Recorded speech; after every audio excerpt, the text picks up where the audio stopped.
All right, Coach, your last game against Sulross State, you never trailed. What allowed you to set the tone quickly and never look back in this one? We got off to a great start. I think we were up 15-0. We've switched offenses this semester from last semester. We've been really good on the defensive end. We're top 12 or 11 in the country defensive points per game, and our biggest question mark over the break was just offense. And so we've changed a few things that we're doing. But we had some better scoring spurts, I guess you could say. And I think that's helping us a little bit get going on offense. And so I thought you saw that in the start of it, trying to get in transition more, because we just feel like if we could get a little bit more offense, we could win some of the close games that we've dropped at this stage. And so, I've been really proud with the way we've been playing defensively, and getting off to that 15-0 start was great. Held them to 18 points in the first half. I had nothing to complain about at halftime, and we're sharing the ball, we're getting stops, and I just thought we got a little bit sloppy in the second half. I think part of that's because we had the lead, and we were trying to play some other guys to keep fresh legs for a short week as well. But, Sulross, they're still battling, they're still fighting. I was really proud of the way they played as well. I told their coach the same. Their kids played super hard till the final minutes and never quit. So, hats off to their program as well. So Sterling Gaston Chapman, let's talk about him for a second. He's led the team in scoring each of the past 4 games now, double digits each time. So what have you noticed about his leadership both on and off the court, and about his versatility and his overall playmaking ability? I just think he's getting comfortable in what we're doing. He's a brand new kid, another new player that we got. We're putting him in a role to help us score. And he's coming through and delivering. He's shooting a great percentage from the field right now. And the unique thing about him is he could just score it in so many different ways. He shot the ball really well yesterday against Sulross, but we've been posting him up. He's been getting it on drives. He's been one of our better defenders this year as well. And so, he's meant a lot to us on both ends of the floor, not just the offensive end. He's like our second leading rebounder as well. So, he's a guy that he's trying to do a little bit of everything to help us win games right now. I've been really pleased with his toughness, and I think it becomes contagious sometimes with how hard he plays and the energy he brings. And so, I don't know necessarily on the leadership aspect of it. We got a team that this year is kind of full of leaders. We don't really have one. We have a lot of guys that have their voice in the locker room right now, and he's one of them for sure. But I think the thing that he brings to the table most is just the energy he brings and how contagious that can be at times. So coming off the break, you had a loss in Vegas to Colorado Mines. How did that extended break help you guys regroup and recover before a pretty lengthy conference schedule to close out the rest of the season? It was an unbelievable tournament out in Vegas. I love going out there. 8 very good basketball teams. All 8 teams went 1-1 over the weekend. There wasn't a team that got a 2-0 sweep out there, and I think that's just because of how good of teams they get out there. And I like going out there for those reasons. You get to see other teams from across the country. We hadn't played Mines before. I think they're an excellent team. I anticipate them being a top team in the RMAC this year. I thought the way they defended us really exposed us as far as what we're trying to do on offense this year. And it really caused us to take a step back and look at what we were doing.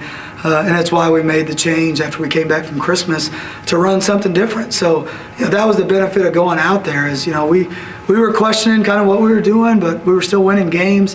And so you never want to really abandon what you're doing because we're still finding success. And then that game when we said, hey, we're not getting it done against some of the best, then that's where we said we might need to look at a change. And I thought, it was a perfect time. We got extra practices because of Christmas break, then got to go and play Western and Sulross. Hopefully got some of those offensive kinks out in those games as well before going into this big week. But, I thought those games really kind of helped tell us the changes we need to make if we want to give ourselves a chance this semester. I'll ask you the same question I asked earlier. Y'all haven't played a home game since December 7th. You're coming back to play your home court Thursday. How does it feel to be back? It feels like forever, and there's no question about it.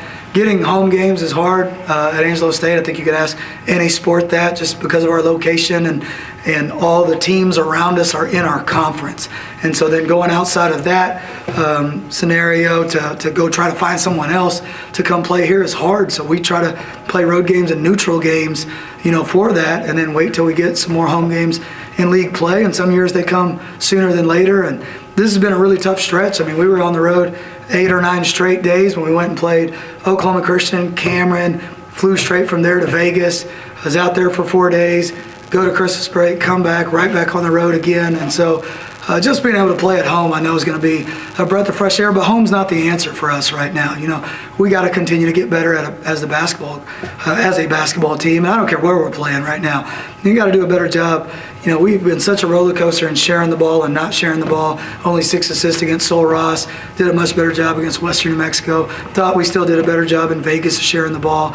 And it's just finding consistency. And that's the key thing for us in January and February. Can we start finding a little bit more consistency in our basketball team? And then, Coach, we've been seeing we already talked about Starling Gaston Chapman earlier, but now we're seeing the reemergence of Shamar Smith in the last couple of games hitting double-digit points. Is that just more of game plan to get him the ball more, or is that just him taking advantage of his opportunities? A little bit of everything. The shift in offense, he ran this offense a year ago, so I think he's got some comfort in finding shots in that. We've put some added stress on him as far as putting him in some positions to help us score more because, we're looking at it, we're not happy with where we're at scoring 70 a game. We want to play faster and score more than we are, and when you're getting as many stops as we are, we're number 1 in the league in points per game defensively. We're number 2 in the league in field goal percent defense. We should be getting more in transition, and we should be getting out and running more. So pace has been something we've really been harping on as well. But then when we get to the half court, it's we don't have a guy this year that's KK Godwin or Keyshawn Embry Simpson, and our team knows that, and so we got to do it together. And I think Shamar is starting to figure out he can get in some areas and help us in that category. And he's really, I thought he really delivered for us this weekend. And then, of course, already talks about returning home this week. But let's look at the matchup specifically. What WT on Thursday, Eastern New Mexico on Saturday. What do you expect from those matchups? I'm tired of seeing them. We played WT 7 times in 2 years. 4 my first year, 3 last year. We're very familiar with each other, very familiar with each other's programs, and it's going to come down to the wire. They seem like they all do for some reason.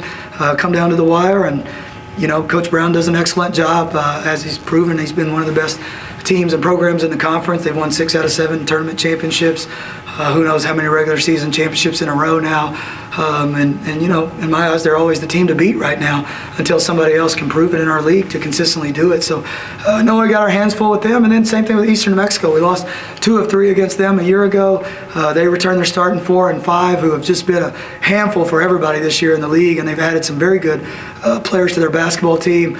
Davin Vo, their head coach, is back. He was at Colorado Springs, but he was an assistant there before, and he's kept that thing going. He's done a great job since he's taken over as the coach at Eastern New Mexico, filling Brent Owen's shoes since he left and took another job. So, 2 excellent basketball teams, and I think it's one of the hardest stretches that we got coming up is the next 4 games, not just 2. We got Lubbock Christian Midwestern the very next week, and if you look at the standings right now, those are 4 of the best teams in the league as far as standings is WT, Eastern, Midwestern, and Lubbock. And so these next 4 games are going to be huge as far as impacting the standings of where we're going to be at. So, we're going to take it 1 game at a time and 1 possession at a time and tip it up and see what happens.